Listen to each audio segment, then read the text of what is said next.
Ces bruits, les habitants d'Anchambert les entendaient en 1944. Lors des bombardements, ils se réfugiaient alors dans leur cave comme celle-ci. Elle leur servait alors d'abri après l'arrivée des troupes américaines. Ces sons, ces histoires ont été relatés à Anchambert pour célébrer le 80e anniversaire de la libération du village. Les opérations se sont déroulées les 7, 8 et 9 décembre 1944. Pour marquer cet important anniversaire, la municipalité et le comité de jumelage ont tout mis en œuvre pour reconstituer cette cave, aménagée et décorée avec des objets de l'époque. Je pense que ça permet effectivement de faire ce lien entre ce qu'ont connu nos parents, puisque eux ils ont vécu cette époque, et de pouvoir relier un peu tout ça et donner ça comme témoignage aux générations plus jeunes.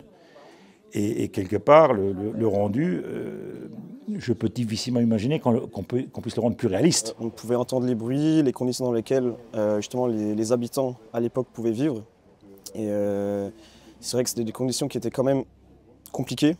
Ils vivaient dans un endroit qui était quand même insalubre. Et ça fait des frissons tout de suite. Tout de suite, on sent effectivement à l'époque être dans une cave comme ça, entendre ce bruit pendant des heures, rester là, ne pas savoir ce qu'on va retrouver en sortant aussi.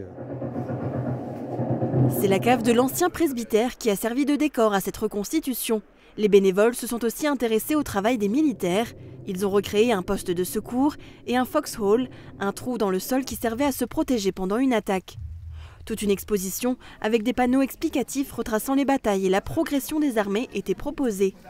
Un événement important pour le petit village du Pays Beach qui compte aujourd'hui près de 1300 habitants.